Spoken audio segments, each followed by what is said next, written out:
Hello and welcome to Kathan, a platform for the story lovers. जिनको कहानियों से प्यार है उनके लिए हम लाते हैं कहानियां, क्योंकि हमें भी कहानियों से बहुत प्यार है। कुछ कहानियां इंस्पायर्ड बाय रियल लाइफ होती हैं, कुछ कहानियां हम लिखते हैं, पर मजा हम कोशिश करते हैं कि आपको हर कहानी में आए। दोस्तों, हम सब के लाइफ में एक ना एक बार ऐसा पल जरूर आता है कि जब हम किसी चीज को जानने के लिए बहुत इच्छुक होते हैं या फिर बहुत क्यूरियस होते हैं कि अपने को जानना है कि इस चीज के पीछे क्या मसला है या क्या बात है। पर बहुत दफा ऐसा होता है कि हम जब उसको जान लेते हैं तब हमें ऐसा लगता है कि यार ये तो नहीं हमने इमेजिन किया था, ये तो हमारी सोच के अंदर नहीं था कि इसके पीछे ये चीजें निकलेंगी। क्योंकि जो आउटपुट वहां से निकल के आता है वो कहीं ना कहीं हमारे बहुत सारी चीजों के पैरामीटर्स को बदल के रख देता है। तो हमको ऐसा लगता है कि यार ये तो बहुत डिस्टर्बिंग हो गया अपने लिए इस चीज को जानना। ये कहानी भी कुछ ऐसी ही है। ये स्टोरी बिलोंग करती है एक पत्रकार की, अनिरुद्ध मेहरा की ये कहानी है। उनके साथ भी कुछ ऐसा ही हुआ कि जब वो किसी चीज को जानने के लिए बहुत क्यूरियस हुए और उस चीज को जब वो जाने, जब उन्होंने पता लगा लिया कि what is the reason behind it, और जब उन्होंने अपनी क्यूरियोसिटी को पूरा कर लिया तो उनके सामने जो सच उभर के आया वो काफी हैरान करने देने वाला था। And this is story from Delhi. ये दिल्ली की कहानी है। एक समय की बात है, पत्रकार जी अपनी पत्रकारिता निभा करके यानी अपना ड्यूटी खत्म करके ही was passing from somewhere to somewhere, and in between उनको काफी रात हो गई तो उनको ऐसा लगा कि वो घर नहीं जा पाएंगे और वो अपने घर से काफी दूर थे, लगभग अच्छे खासी दूरी पर थे। तो उन्होंने ये डिसाइड किया कि क्यों ना हम यहीं पर जहां पर वो फिलहाल हैं वहीं पर ठहर जाएं, रुक जाएं और अगले दिन सुबह फिर से यहीं से रिपोर्टिंग करते हुए आगे निकल जाएं। रात के कुछ तकरीबन 2 बज रहे थे एंड वो दिल्ली के एक पुराने इलाके में थे। एंड वहां पर उन्होंने सर्च करने पर उन्हें एक होटल मिला।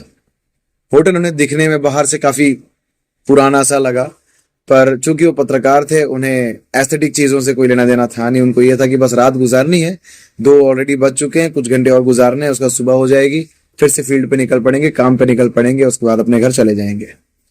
उन्होंने उस होटल में एंट्री ली, वहां पर गए, रिसेप्शन के पास गए, उन्होंने कहा कि मैं कमरा चाहता हूं, मुझे एक रात यहाँ रुकना है। तो रिसेप्शन वाले ने कहा कि सर हमारे पास कोई भी रूम अवेलेबल नहीं है। चूंकि उस एरिया में ज्यादा होटल्स नजर नहीं आए थे पत्रकार को, अनिरुद्ध मेहरा को, तो उन्होंने उस रिसेप्शनिस्ट से रिक्वेस्ट की कि मुझे प्लीज कैसा भी कोई भी कमरा हो, मुझे सिर्फ रात रुकनी है, मेरे पास सामान भी ज्यादा नहीं है, आई विल एडजस्ट और मैं कर लूंगा। होटल दिखने में तो बाहर से काफी पुराना था बट अंदर से इट वॉज क्वाइट गुड, मतलब अंदर से काफी चीजें मेंटेन थी, अच्छी थी, प्रोफेशनल लग रहा था वो होटल। रिसेप्शनिस्ट ने कहा कि सर हमारे पास चूंकि कोई रूम अवेलेबल नहीं है, बट आप इतना इंसिस्ट कर रहे हैं, आप काफी रिक्वेस्ट कर रहे हैं, so I would like to mention कि we have a room which is room number 27। Room number 27 हमारे पास अवेलेबल है, पर हम वो रूम किसी को देते नहीं है। चूंकि वो ठहरे पत्रकार और जैसे आप और मैं ये सुनने के बाद क्यूरियस हो रहे हैं कि क्यों, जब रूम अवेलेबल है तो दे क्यों नहीं रहे हो, प्रॉब्लम क्या है देने में। तो उसी तरह उन्होंने भी उससे पूछा कि अगर आपके पास रूम है तो आप दे क्यों नहीं रहे हैं। तो रिसेप्शनिस्ट ने इस पे कहा कि हम ये रूम किसी को भी नहीं देते हैं, ये रूम हमेशा बंद ही रहता है। पत्रकार ने कहा कि देखो कुछ घंटों की बात है, 2 ऑलरेडी बज गए हैं, मैं ज्यादा से ज्यादा 6 या 7 बजे तक मॉर्निंग तक रुकूंगा, मैं पत्रकार हूं, मुझे कब फोन आ जाए, मुझे कब जाना पड़े मैं भी नहीं जानता। पर चूंकि मैं सड़कों पर तो नहीं रुक सकता, यहां वहां तो नहीं सो सकता, रात गुजारनी है, तो मुझे चलेगा, मुझे उस रूम से कोई दिक्कत नहीं है, आप उसके अंदर जो भी इशू हो आई एम ओके, मैं रह लूंगा। तो रिसेप्शनिस्ट ने उनको वहां तक लेकर गए, कमरे तक लेकर गए और उन्होंने कहा कि ठीक है सर, चूंकि आप इतना रिक्वेस्ट कर रहे हैं, एंड पत्रकार ने पैसे भी ज्यादा देने के वादे किए, तो रिसेप्शनिस्ट ने अपनी टिप के लालच में, उनका जो उसूल था, जो प्रिंसिपल था कि हम ये कमरा किसको भी नहीं देते, वो राजी हो गया कि ठीक है। चूंकि रात का वक्त था और पत्रकार सुबह चले जाने वाला था, तो रिसेप्शनिस्ट के बॉस को भी पता नहीं चलने वाला था कि ये कमरा खुला भी था या नहीं, चूंकि वो हमेशा बंद ही रहता है। तो यहाँ पर रिसेप्शनिस्ट उस पत्रकार को, अनिरुद्ध मेहरा को, अपने उस कमरे तक लेके जाता है, कमरा नंबर 27 तक लेके जाता है और चाबी हैंड ओवर करता है और कहता है कि सर कुछ आपको लगे तो मुझे आप कॉल कीजिएगा, मैं आपकी सेवा में तत्पर हूं। ठीक है।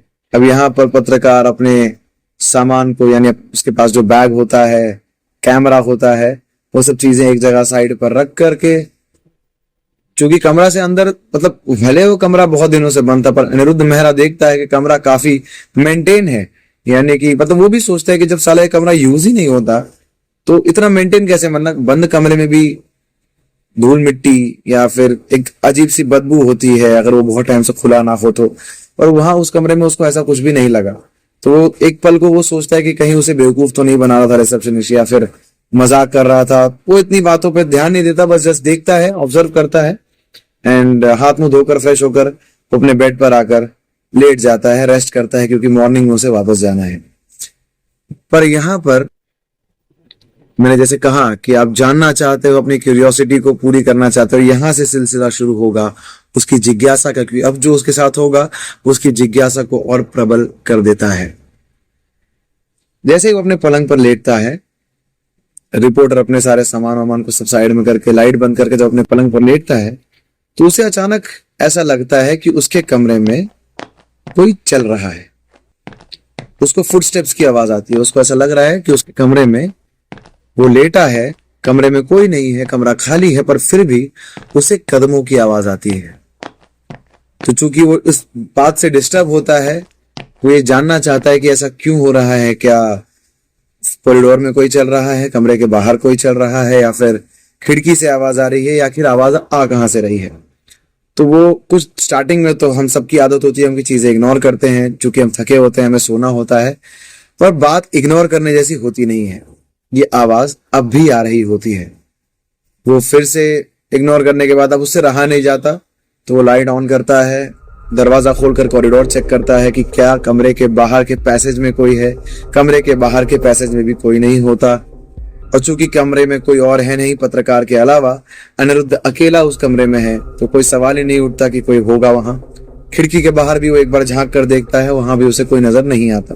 तो उसको लगता है कि शायद वो थक गया है, ये उसके दिमाग का वहम है, वो रैंडम थॉट्स उसके दिमाग में चल रहे हैं, तो उसको ऐसा महसूस हो रहा होगा। ये सोच करके वो अपने पलंग पर वापस चला जाता है सोने के लिए। लेकिन अब कदमों की आवाज नहीं आती, अब फुसफुसाने की आवाज आती है। उसको ऐसा लगता है कि उसके कमरे में कोई आके बैठा है और बातें कर रहा है। अब यहां पर उससे रहा नहीं जाता। अब वो चाहता है, वो पता लगाना चाहता है कि अब ये मसला क्या है। वो उठता है, अपने कमरे की काफी सारी चीजों को चेक करता है, यानी पलंग, बेडशीट्स, बेड के नीचे अलमारी। वहां पे एक अलमारी भी होती है बाय द वे, उस कमरे के अंदर एक अलमारी होती है, काफी जूनी सी होती है। तो आउट ऑफ क्यूरियोसिटी, मैंने कहा ना, क्यूरियोसिटी के चलते वो उस अलमारी को खोलता है, और उस अलमारी से उसे मिलती है एक डायरी। और वो डायरी दिखने में अटपटी सी, काफी पुरानी सी होती है। और हम सबकी आदत होती है, जब हमें कोई किसी की, मतलब कोई जगह कोई चीज मिल जाए, चाहे वो फोटोग्राफ हो, चाहे वो डायरी हो, कोई बुक हो, कोई भी ऐसी चीज हो जो हमसे बिलोंग नहीं करती और हमको रैंडम मिल गई है, तो हमारे अंदर वो क्यूरियोसिटी बढ़ जाती है कि हम जानना चाहते हैं कि ये क्या है, किसकी है, और इसके अंदर क्या क्या चीजें छुपी है, क्या इन्फॉर्मेशन इसके अंदर है। सेम वही चीज अनिरुद्ध के साथ भी हुई। चूंकि वो पत्रकार था, तो उसके अंदर ये होना स्वाभाविक था, उसकी हैबिट थी ये सब चीजें। उसको जो डायरी मिलती है, वो डायरी में जब वो डायरी खोलता है, तो उस डायरी की पहली लाइन ये होती है कि अगर आप ये डायरी पढ़ रहे हैं तो आई एम प्रीटी श्योर कि आप भी वही करोगे जो मैंने किया था। अब यहाँ पर जिस तरह आपके मन में ये आ रहा होगा कि ऐसा क्या है उस डायरी में जो पढ़ने के बाद वो बंदा भी वही करेगा जो डायरी लिखने वाले ने की है, मेरे अंदर भी यही क्यूरियोसिटी थी कि ऐसा उस डायरी में क्या था कि पढ़ने वाले को, या पढ़ने वाला भी वही बिहेव करेगा जो बंदा, जिस बंदे ने वो डायरी लिखी है, जो इन्फॉर्मेशन, जो बातें उस डायरी में लिखी है, आपके साथ भी वही होने वाला है, या आप भी वही रिपीट करो। यहां से कहानी में ट्विस्ट आता है। वो डायरी मिलने के बाद अनिरुद्ध मेहरा ने उस डायरी को खोलकर पढ़ना शुरू किया, और जैसे मैंने आपको बताया कि उसके पहले ही पन्ने पर लिखा था कि ये पढ़ने के बाद आप भी वही करेंगे जो मैंने किया था। और ये पढ़ने के बाद अनिरुद्ध को काफी ये बात उसके जहन में बहुत हिट की, उसको ये लाइन उसको बहुत हिट किया कि ऐसा क्या है इसमें जो पढ़ने के बाद मैं भी वही करने वाला हूं जो इस डायरी को लिख कर गया है। और पढ़ने पर उसे पता चला कि ये डायरी एक लड़की की थी और उस लड़की का नाम था श्रुति वर्मा। श्रुति वर्मा का ये लिखा हुआ डायरी था और ये डायरी 2019 से बिलोंग करती थी। मतलब ये diary, this diary belongs to 2019, क्योंकि उसके अंदर जो बातें लिखी थी या जो डायरी में डेट्स थे वो 2019 के थे। पत्रकार को पढ़ने के बाद ये समझ में आया कि दिस डायरी बिलोंग्स टू 2019। उसमें बात ये लिखी थी, उसमें श्रुति ने ये लिखा था कि 2019 में मैं इस कमरे में रुकी थी, उसके बाद वो गायब हो गई। इस कमरे में आई और गायब हो गई। गायब होने की इंफॉर्मेशन उसने उस डायरी में लिखी है, ठीक है। और जो डायरी अभी पत्रकार पढ़ रहा है, तो सवाल ये है कि क्या ये डायरी श्रुति ने मरने के बाद लिखी है या ये डायरी श्रुति ने मरने से पहले लिखी है। लिखी तो श्रुति नहीं है, पर डेथ के पहले या डेथ के बाद। अगर डेथ के पहले लिखी है तो क्या उसको पता था कि अब I am not going to be alive any more. और अगर मरने के बाद लिखी है तो ये काफी डरावनी बात है। अनिरुद्ध को ये बात खाने लग गई जब उसको उस डायरी से पता चला कि 2019 में श्रुति उस कमरे में रुकी थी और उसके बाद कभी बाहर आई ही नहीं। तो उसने अपने पत्रकार होने का फायदा उठाते हुए नजदीकी पुलिस थाने में पता करने की कोशिश की कि क्या कभी ऐसी कोई खबर वहां के पुलिस थाने में रिपोर्ट हुई है कि श्रुति नाम की कोई लड़की इस फलाना होटल में आकर के कभी लौटी ही नहीं। और उसने वहां के सीसीटीवी फुटेजेस को भी छानने की कोशिश की। चूंकि इतने पुराने रिकॉर्ड्स मिलना मुश्किल है, उसको न जाने वो कहाँ से मिला या उस वीडियो को पर्पसली स्टोर करके रखा गया था, गॉड नोस। उसको भी वो बात समझ में नहीं आई कि लोग अधिकतर ऐसा होता है कि 3 महीने या 4 महीने से ज़्यादा पुरानी कोई बात पुरानी या फुटेज कोई भी संभाल के रखता नहीं है। पर इनके पास वो 2019 की वो क्लिप थी उस होटल में, तो क्यों रखी गई थी? Is there any intention of keeping that footage alive still? ये भी पत्रकार को समझ में नहीं आया। पर उस फुटेज में वो देख पा रहा था कि कमरा नंबर 27 में श्रुति एंट्री लेती है पर बाहर नहीं आती। ये मामला यहाँ पे थोड़ा स्कैरी हो जाता है। पत्रकार की क्यूरियोसिटी अब थोड़ी सी डर में बदल जाती है कि भाई ये क्या हो रहा है।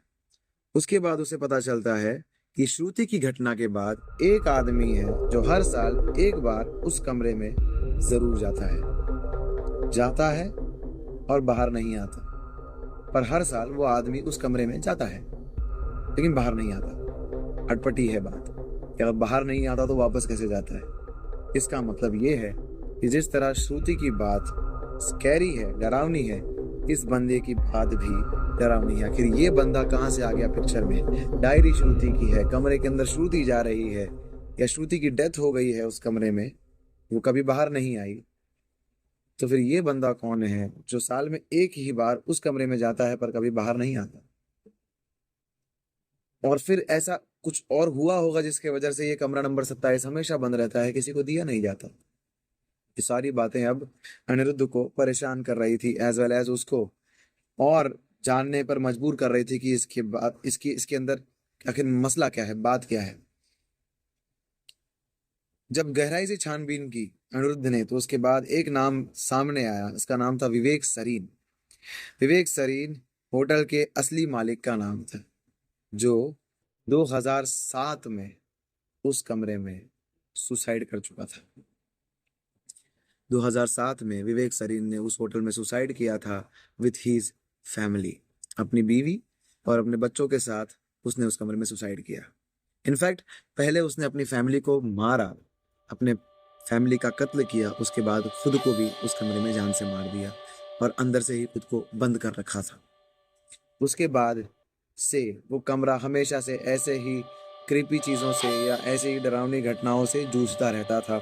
उस कमरे में जो भी आकर रुकता वो ऐसी ही चीज़ें रिपोर्ट करता, इसीलिए होटल ने उस कमरे को बंद कर दिया था। उसमें किसी को भेजा नहीं जाता था और कोई भी उस कमरे में रुकता नहीं था। इनफैक्ट होटल का मैनेजमेंट ही उस कमरे में किसी को रुकाता ही नहीं था। 2019 में श्रुति उस कमरे में रुकी थी और बाहर नहीं आई। ये अनिरुद्ध के लिए एक बहुत बड़ा झटका था, क्योंकि वो जिस कमरे में ठहरा हुआ है उस कमरे की स्टोरी जरा भी अच्छी नहीं है।